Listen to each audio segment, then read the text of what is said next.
Good afternoon, everybody, and we would like to thank you for attending yet another Lunch and Learn session. Now, you all know that we've been hosting these sessions every Wednesday during your lunch hour, and we will be doing so for the next few weeks until mid-December. If there's anyone that would like more information on any of these sessions, any presenters or topics that we'll be dealing with, please give us a shout, send us an email, or you can also look at the calendar, which you'll find on JvR Academy's website. For those of you who don't know, it's www.jvracademy.co.za. Now, let's get back to business. Now, today is actually a very special day. We've got a guest presenter known as Sean Backard. Now, we've been working closely with Psychometrics Canada and specifically Sean for many, many years. He's visited us once or twice, I'm not sure, Sean, but attending the ACP conference, doing a presentation or two. And he works for Psychometrics Canada as a lead psychologist and who owns and developed the WPI, as we know, the Work Personality Index. Now, we just spoke to Sean, and it's just past 5 in the morning in Canada. So we really thank you, Sean, for doing this, taking us through some of your learnings using the WPI, as we really think we're going to find this very valuable. And then over to you, Sean. Thank you. Thank you very much, Yanni, and it's a pleasure as always to be working with you in JvR and to also have an opportunity to chat with fellow psychologists and people who are interested in really the application of psychology into the workplace, which is where we at Psychometrics Canada spend most of our time, and in many ways are very similar, providing the services in Canada that JvR does in South Africa. And so I'm thrilled today as well to be talking about one of the tools that we end up doing a lot of work with, which is the Work Personality Index. Which really is that assessment of personality characteristics that have an impact on how people tend to go about doing their work. And I'm sure most of you have heard all the stories about the wonderful things that personality can bring in terms of prediction for selection, as well as for development, really looking at that area of job fit, helping people gain that self-awareness and recognize where some gaps might be in their typical approach compared to what the situation might require, or what would be more appropriate in given situations. And so today what I'd really like to talk about, though, really are in essence 3 stories that I would like to share. A story related to one of our clients where we've done a lot of selection work with the Work Personality Index. A second company that we've done a lot of developmental work with employees. And then a third where we've worked with the Work Personality Index in a leadership development type of area, helping people focus on those leadership skills that they need, as well as targeting their individual learning for any gaps that they might have.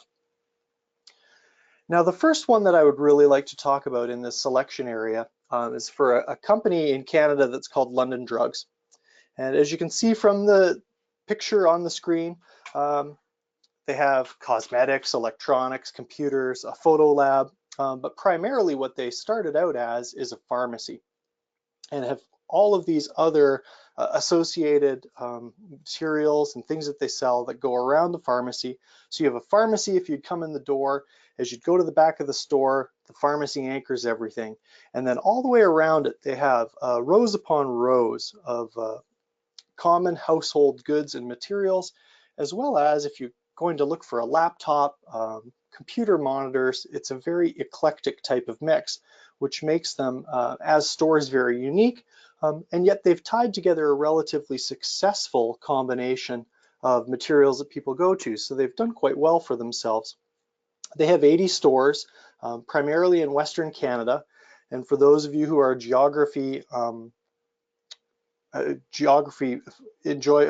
fans, you'll notice that Canada is actually an incredibly large country, and it is very wide. So London Drugs has specialized primarily in Western Canada, which still covers a lot of square kilometers. and they serve about 45 million customers a year. And in Canada, that's a lot of people. One of their key requirements, though, in this role, because they have so many different things that they sell, is their requirements for identifying useful customer service people. Because the good customer service people are allowed or were capable of helping people or helping the stores increase the size of their sales, provide people with a positive store experience, because as you can imagine, when you go into a London Drug store with its very eclectic mix, if you've not been there very much before, it's very easy to get lost and not know what you're looking for. And if you're not the type of individual that likes to scan through lots of particular details and very specific bits of information and aisle signs, it can be a bit of a challenge. So London Drug's primary need then were, how do we find those individuals who can provide that good customer service that can help our customers find our way through what we think is a useful combination of materials, but one that most people aren't totally used to and can be somewhat confusing. So in our work with London Drugs, then, we quickly centered on using the Work Personality Index to try and identify these people. And they had a couple different challenges as well for the needs of the assessment. The first was, as an entry-level position, they would have a wide range of diverse candidates. Not all of them where English was their first language. So they needed an assessment where the items were easy to understand, so the vocabulary wasn't very high. And they also wanted to have items that were very work-related, so that as candidates applied to their store, they would complete an assessment and the candidates would see that these items actually made sense. They were asking me questions about how would I interact with people at work. The other requirement that they had was that the decisions around hiring are made by the independent store managers themselves. So they bring in applicants, they schedule the interviews, they also review assessment results. And as we know, reviewing assessments is a bit of, takes some skill, takes some expertise. And so we needed to find a way that we could actually present the results to store managers in a way that allowed them to make effective decisions, would prevent them from either over-interpreting results or, in essence, making mistakes based on the information that they were seeing in front of them. And so what we implemented for London Drugs was we used the Work Personality Index Job Match Report. And the Job Match Report then allowed us to build in customized benchmarks for that unique role that would compare each candidate then against those characteristics or traits that mattered. And the key aspects then, if we look at what London Drugs is looking for, the people who are successful in those customer service roles, on the WPI then for the benchmarks, one, they're outgoing people, so they enjoy interacting and connecting with people that they don't know. Second very important trait for them was being dependable, having a level of conscientiousness. So they would come to their work when it was scheduled, they'd show up for their shifts, they would do what they were asked to do, and in many ways they were hardworking people. And that scratched another challenge that London Drugs had, which was a lot of management time could be spent into scrambling, filling shifts, making sure that they had the right amount of staff if people wouldn't show up. By having more conscientious candidate pool to choose from, that eased their day-to-day management that they had to do. One of the third then key characteristics that they were looking for in customer service people was having a higher level of self-control, that ability to deal with challenges in life and remain calm and composed. For any of you who've dealt with customers before for any extended period of time, you realize that not all customers are always exceedingly pleasant or friendly or nice to deal with. And yet to be able to maintain that level of composure when dealing with people who are heading towards the upset end of the spectrum became really important, not only for maintaining positivity with that interaction, but also for presenting a positive image to other people around them who would be seeing that interaction as well. Since those customer service and client customer interactions rarely happen without anyone else present. Instead, they're putting on a little bit of a show for everyone else who is in the store, and presenting with that level of professionalism and composure becomes important. The fourth one then, concern for others, is somewhat unique and speaks directly to the need of London Drugs for customer service people to be comfortable helping solve problems, wanting to guide people through the store to help them find what they needed.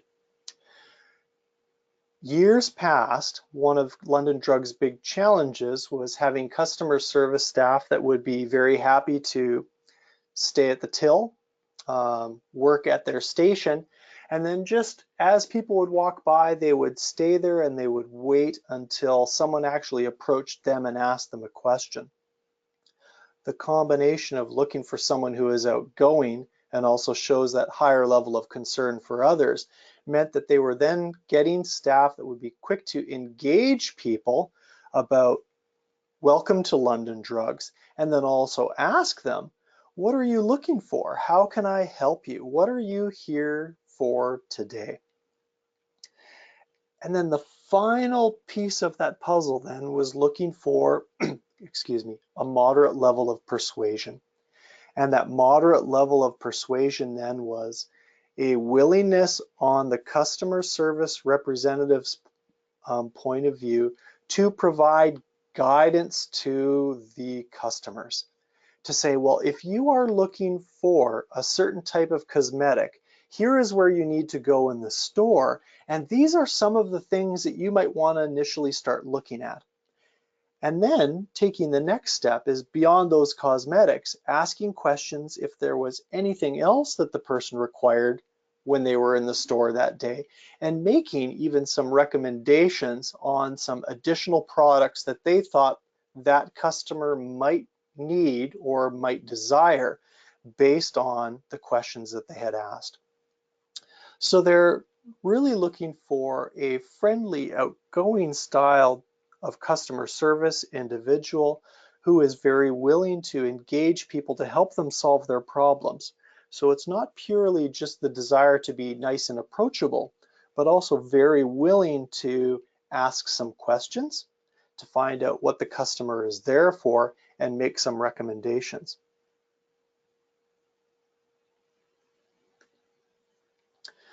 The benefit of that then has become a pretty strong prediction of job performance in multiple different areas.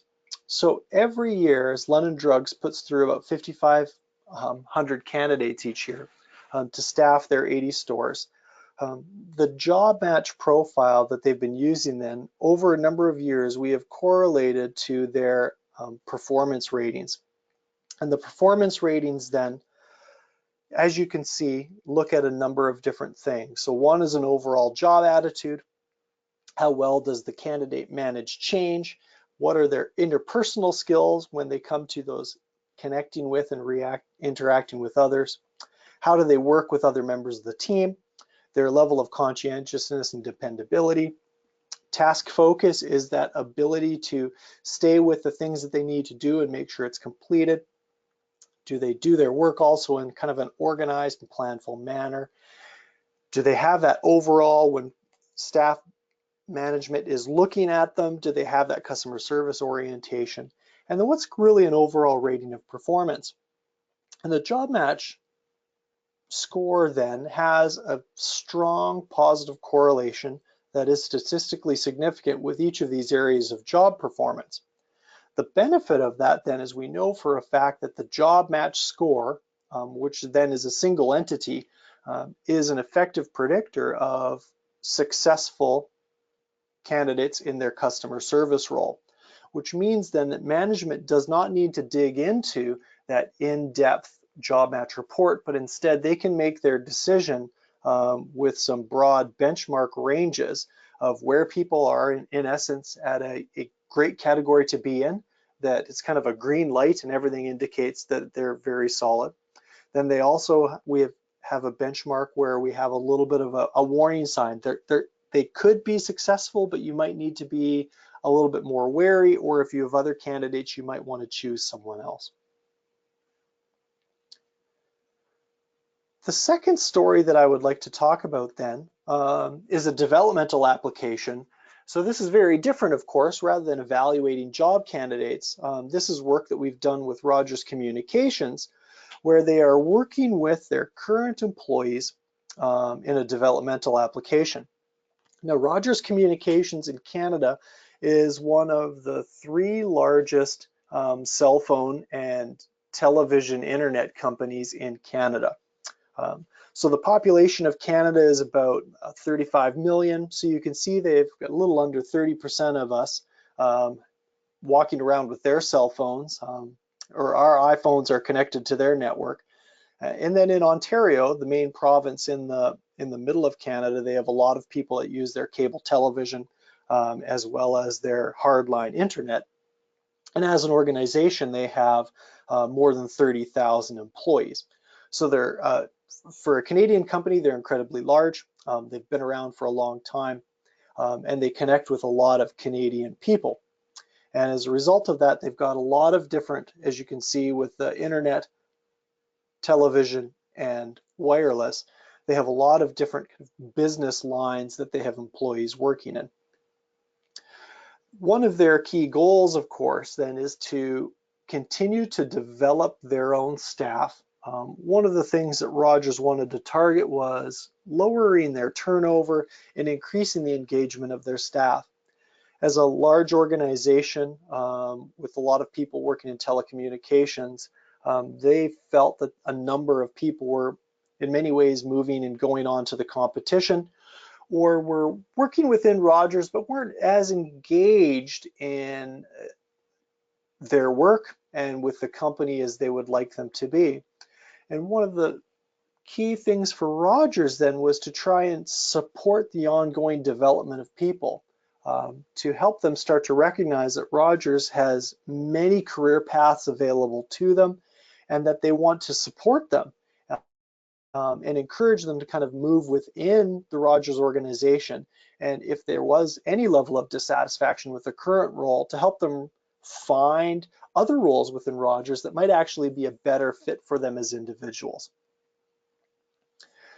They then wanted to take these assessments where people could start to learn a little bit about themselves, what some additional career plans might be, and then integrate that information with the developmental programming, the learning and the education that they had built in within their own kind of career and learning and development hub within Rogers.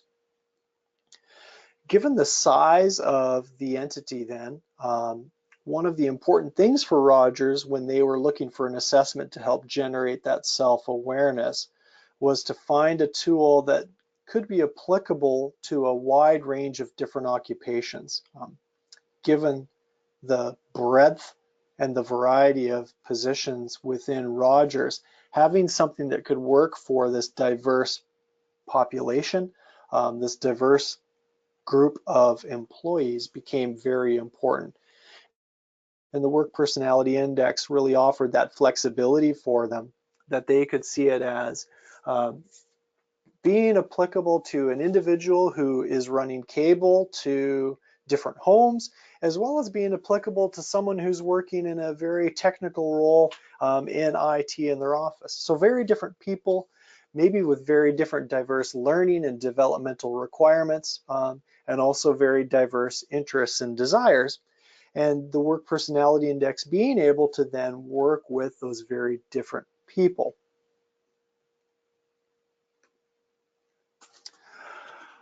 So what we ended up building out for them then is using the Work Personality Index, and they were using the development report.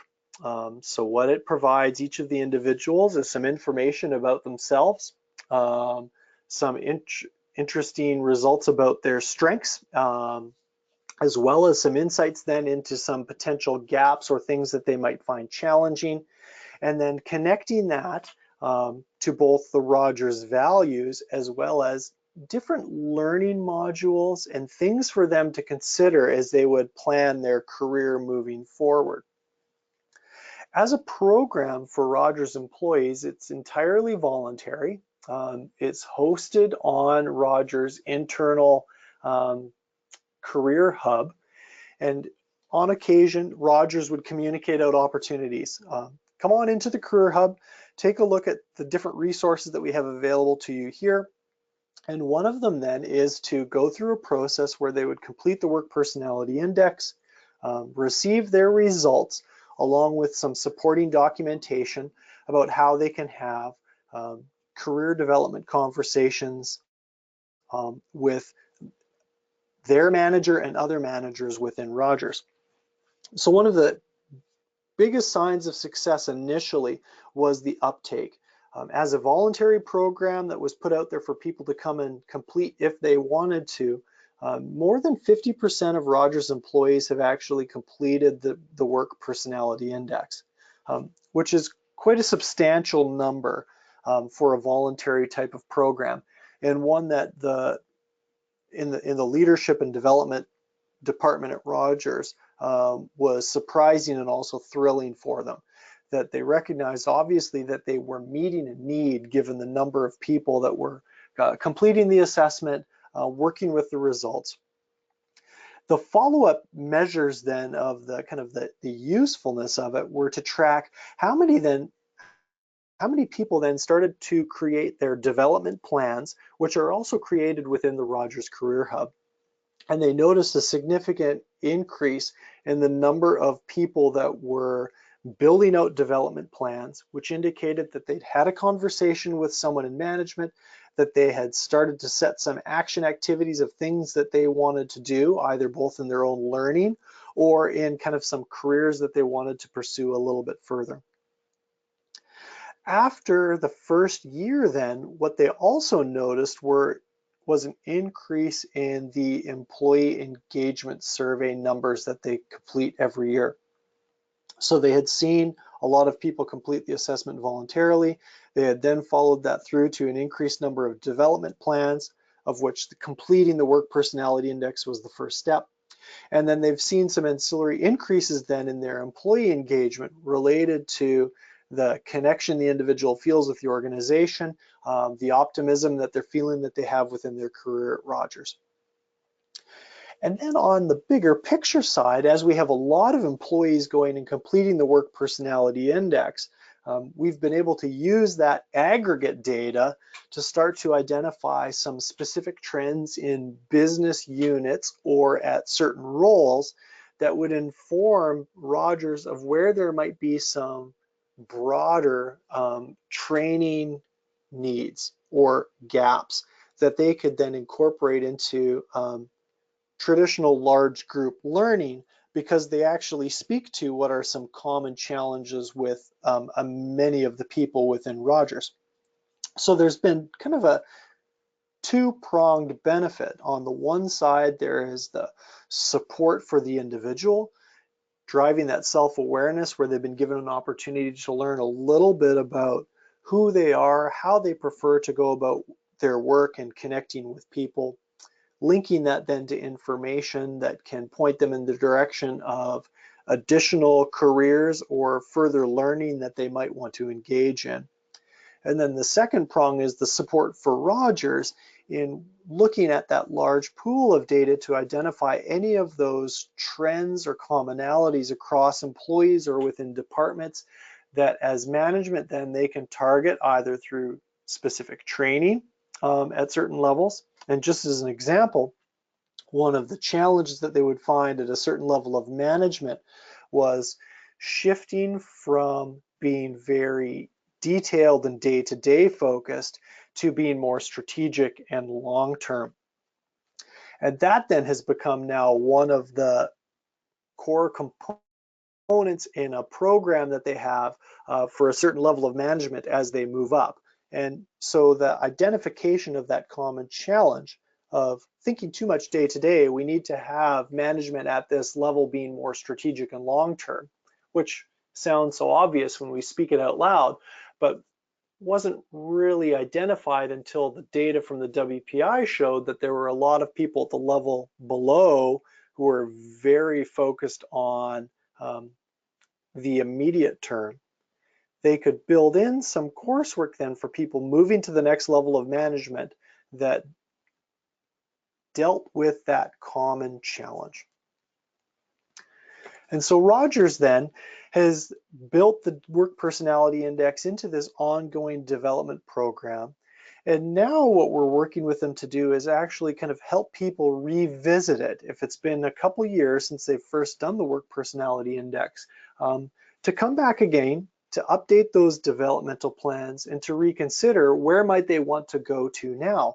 So it becomes a living, a dynamic program of which the assessment becomes that kind of starting point for people to work with. And one of the benefits that the assessment has had is that within Rogers and within many people in Canada as well, there is a very high level of interest in completing tools, especially when it is designed for this individual developmental opportunity for people.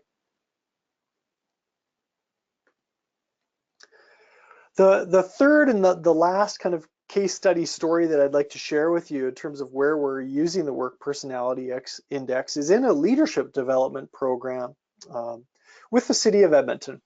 So Edmonton is actually where we are located. Psychometrics Canada has our offices. And as you can see on the screen, it's a very beautiful city with a river that runs right through the middle of it. We're in Western Canada in the province called Alberta. And Edmonton is currently the 5th largest city in Canada. And the City of Edmonton then is in the actual organization of the city, has more than 5,500 employees. And those 5,500 employees run all sorts of different programs, from taking care of our roads and sewers and sidewalks, to maintaining our parkland, to running permits, to collecting property taxes, all of the kind of activities you might associate with the city. With the 1.3 million residents that are in the City of Edmonton, obviously they tend to be quite busy and they serve a large number of people. As a part of that then, one of the key things for Edmonton then is having managerial staff that can provide effective leadership to people. Many of the employees for the City of Edmonton, though, start in what we commonly would call a blue-collar type of work. So obviously you have a lot more people that are working in parks and roads and taking care of sidewalks and so forth than you do individuals who are working in information technology, for example. So as the City of Edmonton starts to develop its leadership capabilities, they are working with a pool of people that may not have had a whole lot of experience in the past with leading teams or supervising others. So one of their key programs that they've created is called an Aspiring Supervisors Program. And this program is hosted by an incredibly unique department within the City of Edmonton that they call the City of Edmonton School of Business. And the City of Edmonton School of Business is like a mini school of business that we might naturally associate or link with a university. They provide a variety of different programs. They've actually built out a number of internal diplomas and certificates where staff for the City of Edmonton can sign up for some programs or be recommended for certain programs based on where they're at in their career and where they would like to go. This Aspiring Supervisors Program is one that is actually fed into by current leadership or supervisors within the City of Edmonton, recognizing some potential in individuals to move into supervisory roles, and then recommending them and putting their names forward to participate in that program. One of their key needs then for developing leaders then was to help individuals who maybe were approaching leadership for the first time to develop some of that self-awareness, some consideration of who they were and how that might actually impact them in a leadership role. And wanting to give these individuals some idea of what might be some of their typical strengths, what might be some of those developmental gaps for them as they consider moving into a supervisory position where they're now having to complete work through others rather than simply doing the work themselves. The City of Edmonton also pulls individuals from a wide range of different backgrounds. And so one of their needs was then to have an assessment, once again, that could work with that variety of people. So as you can see, a similar theme across the selection, the development, and these leadership case studies was finding an assessment that was able to work effectively with a diverse population. And that was one of the key things why the Work Personality Index kind of came to the fore for each of these three organizations. What we were using with the City of Edmonton is the Work Personality Index Leadership Report. And the City of Edmonton found that there was a very good fit between the leadership competencies that the Work Personality Index Leadership Report fed information to, with the model that the City of Edmonton uses for helping people kind of consider where they are as leaders and then targeting their development and growth. So the connection between what the Work Personality Index was measuring and what the City of Edmonton saw as important competencies and topics, that linking there was quite strong. And so that was one of the reasons why it worked incredibly well for them. The second reason why they chose the Work Personality Index is the internal consultants who provide the services from the City of Edmonton School of Business found that it was an assessment tool that they could easily incorporate into their program, that as the learning modules would progress, they could come back to the Work Personality Index results multiple times to help people consider themselves and take action. So as you can imagine, the program has sections related to making decisions. They would revisit aspects of the WPI that would speak to an individual's decision-making style. Then as they would move on to looking at how, as aspiring supervisors, they can better connect with and engage people, they could then return again to the Work Personality Index results to explore each of the participants' personal style that would relate to that. So there was multiple returns, in essence, to working through the assessment results for individuals, applying them to the learning, and looking for those personal insights then for each of these aspiring supervisors to connect with and engage with.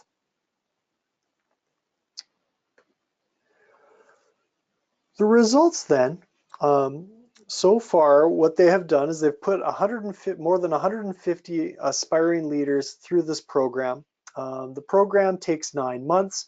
They run through a cohort of 30 people at a time, and they start off with completing the Work Personality Index, and they begin with also completing another tool of ours, which is the 360 assessment. So what's common in leadership programs here in Canada, especially ones that we've worked with, is that it's not just one assessment that an organization will use, but instead they will seek to combine a couple of them. Because as you all know, different assessments can provide different sources of information. And for this program, what the City of Edmonton wanted to do is to use the personality assessment to give participants an understanding of aspects of their enduring style and the strengths and potential challenges that could be associated with it. And then also use the 360 assessment to capture a picture of where other people saw that or how other people saw that individual in a moment in time. And the 360 assessment that we use then, of course, is our Psychometrics 360 tool, and that would capture where an individual is in terms of working and executing on their task, how they are seen then in terms of their thinking and analysis competencies, and then finally, how they are viewed in terms of their interactions and engagement with people. At the end of the program then, what they would complete is the 360 assessment tool again, and see a different snapshot then of over the period of time, what has changed for them? Have they been able to adjust their behaviors enough that those changes are then noticeable by their colleagues, their peer group, the individuals who form their raters in that work environment that they find themselves. The program then, as you start with the Work Personality Index, the 360 assessment is then, that initial information is used in their coursework and training as well as coaching sessions. So each participant in the Aspiring Supervisor program has opportunities to work with the internal learning consultants from the School of Business at the City of Edmonton a number of times. They are also then connected with a mentor who will work along with them as well and have some conversations related to their assessment results and where they find themselves. The program has a variety of different learning modalities as well, including these face-to-face group sessions, as well as some online coursework. In terms of the impact, what the City of Edmonton School of Business has found is significant shifts in the 360 assessment results from kind of the pre-test and the post-test. So as you can imagine, in 9 months, to be able to display different behaviors at a level enough that they are noticeable by the people again is quite significant. So the opportunity then that they're feeling of how they have identified challenges and then the work that they're putting into their programs as a result of that is having a noticeable difference in the actual at-work behaviors of these aspiring supervisors, these people that they're moving into leadership roles. And so they found that to be an incredibly positive change for them, especially when dealing with what they initially found was a leadership gap and a challenge of being able to effectively lead work through others and accomplish work through other people, rather than having supervisors who would come on board and then just end up doing their old job as well as other people's jobs. The other benefit that the City of Edmonton has realized using the assessment as well is similar to Rogers, being able to target key areas of identified needs, where they've noticed that across a large number of aspiring supervisors, what are some challenges that they're facing? So one of those that they identified, for example, was conflict resolution, that in the working with and the managing and the leadership of people, one of the primary gaps that they were finding was in that area of how, as a leader or a supervisor, can you more effectively manage the resolution of conflict? That then becomes a new module in their program as they move forward. So as you can imagine, this aspiring supervisor program is constantly pulling in a cohort of people. They go for 9 months, then a new cohort comes in. And they're making adjustments along the way to that learning program based on that aggregate data that they're receiving from the individuals who are attending. And so in the initial run, conflict resolution was not a module in that program.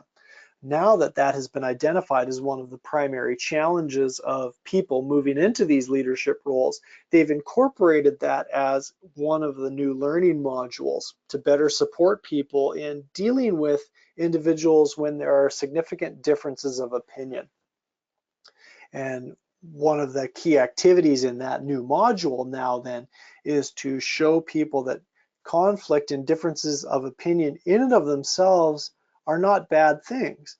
If we have a variety of people with different perspectives, seeing things differently, and we can utilize those perspectives, there's a lot of strength or potential there. The challenge for most individuals, given where they came from though, is they saw differences of opinion as an argument that they needed to either win or to give up on. And so they were losing the value of the different perspectives, and they were then engaging in a pretty basic fight or flight type of response, which, as we know, does not lend to, in the long term, successful organizational outcomes.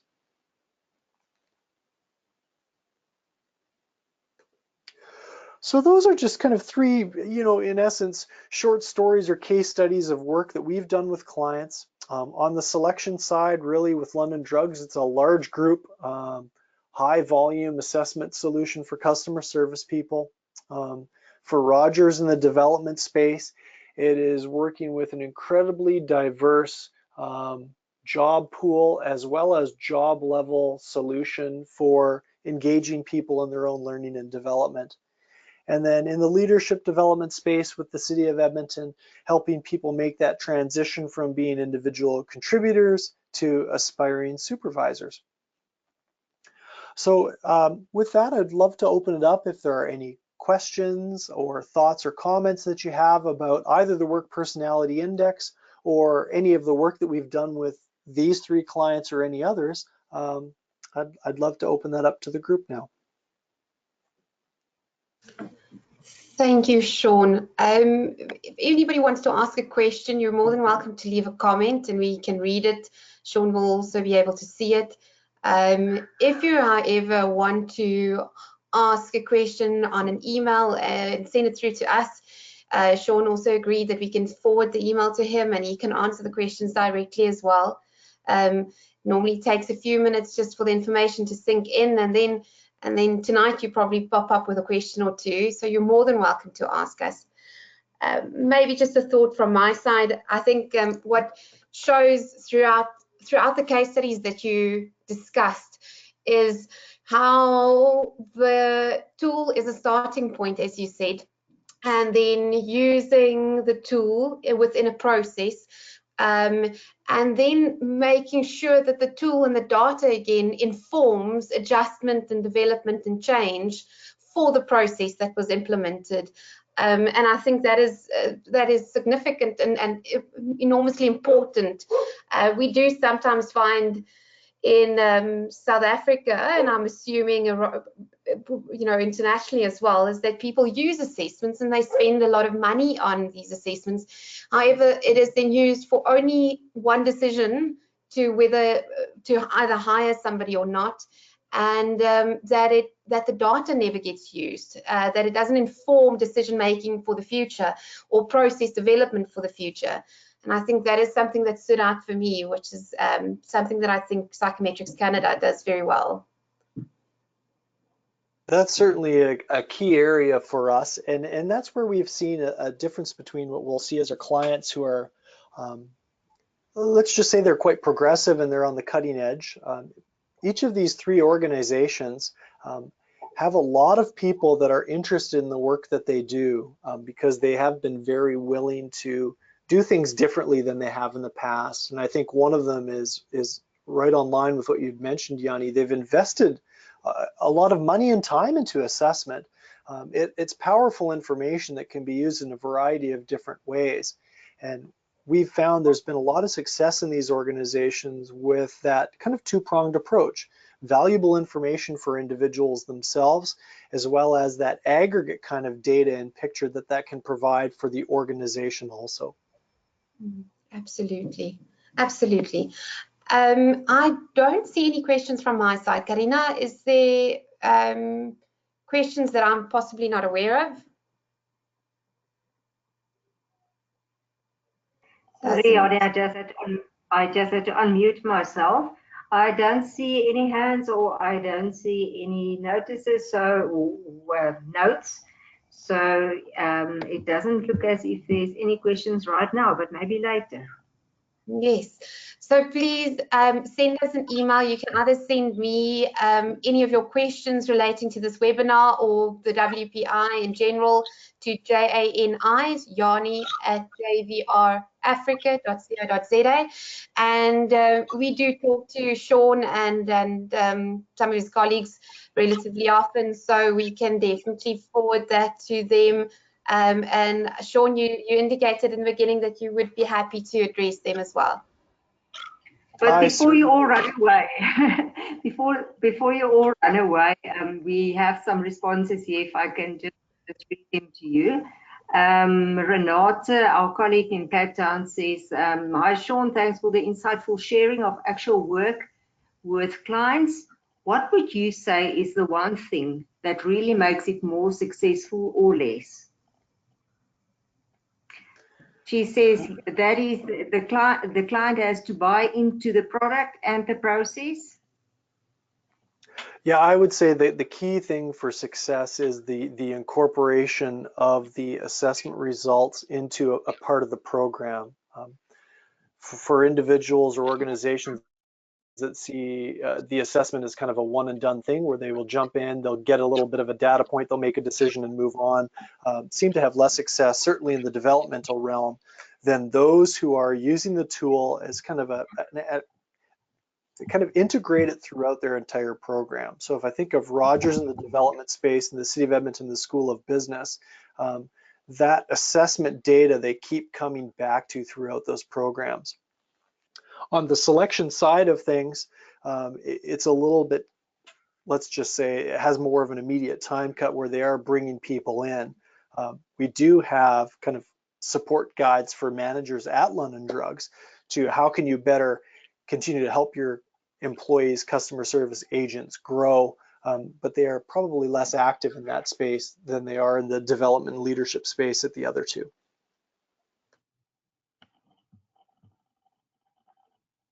Thank you. I think that addressed the question. And Renata also replying, saying, thank you for connecting with you. We've got another question here from Alida.